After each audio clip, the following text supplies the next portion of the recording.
I still need to study a living specimen with radiation poisoning. I need someone to research how to travel through a minefield. And that'll cover the first section of the book. Which strikes your fancy? Well, that's what I need your help for, isn't it? I know lots about it from books, but I never seem to get a live example. Not for long, anyway. So I need you to get a bit of radiation poisoning so I can study its effects. Oh, not a deadly dose, of course. I can fix you up before that.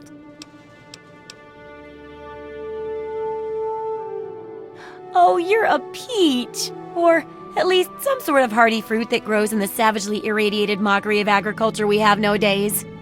Now, 200 rads should be enough for basic sickness. But if you can get 600 or more rads, my test will be even more accurate. Just make sure you can get back here, and I'll see to it that you're well taken care of. Have fun out there, okay?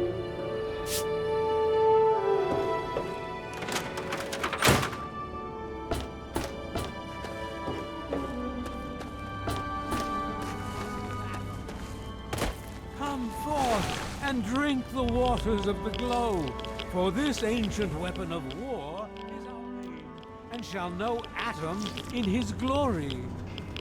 I urge you, my friend.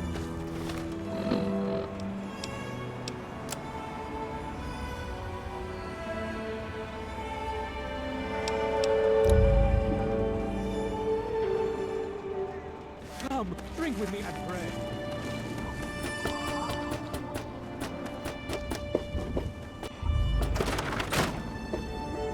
Oh, feeling a bit under the weather? Or a bit over the Geiger counter? I can tell! You're positively glowing! Now, just hold on and try not to move. Tell me how it feels, and I'll get you fixed right up. You're a mighty lucky one, you know that? At this state, most people'd have trouble standing up, much less walking over here.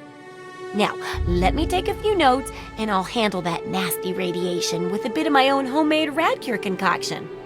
I've never had a chance to test it out on someone so heavily dosed, but I'm sure it'll work out fine. Exciting, isn't it? Okay, a little Brahmin milk, a couple magnets, and maybe a few happy thoughts. Well, you're alive! Oh, that's the good news. But there was a little side effect, a teeny tiny mutation. But it seems to be benign, at least. Here, take a few radiation chems as my little way of saying, I'm sorry I twisted your DNA like a kitten with a ball of yarn.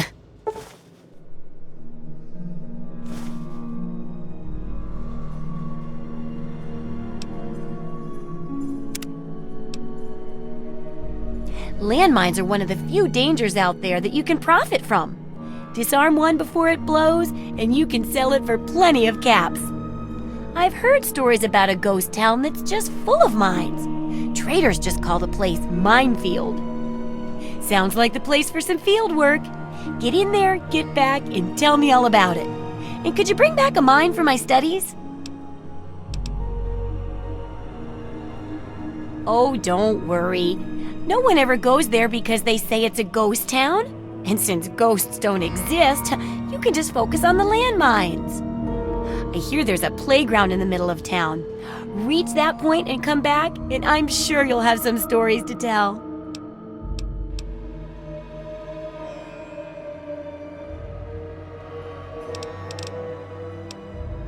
Take care. It's a big wasteland, but you know that better than me, right?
How are those hot little potatoes?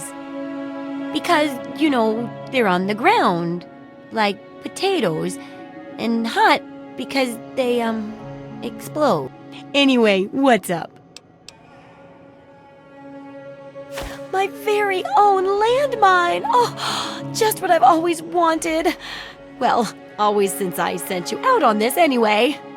Now, tell me all about it. What was it like going through there? What's it like disarming a landmine?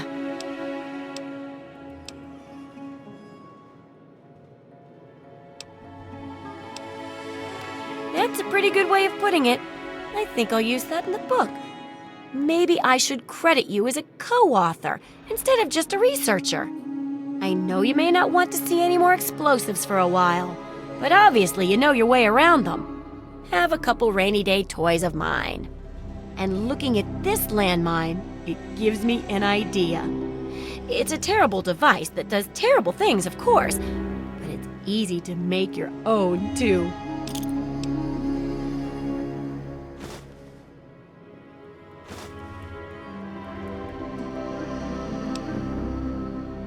Yup, you've done a great job. I just need to add in the section on how to cook rat, and this chapter's done. Here, for your services, I've saved up quite a few stim packs. Of course, you may need them.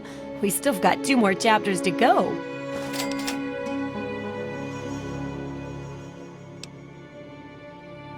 The second chapter is going to be a bit trickier, I think. It'll cover how to handle creatures out there, for better or worse. For example, repelling mole rats, learning about mirelurks, and when all else fails, how to handle being injured. So let's buckle down and get to work on this chapter. What's first?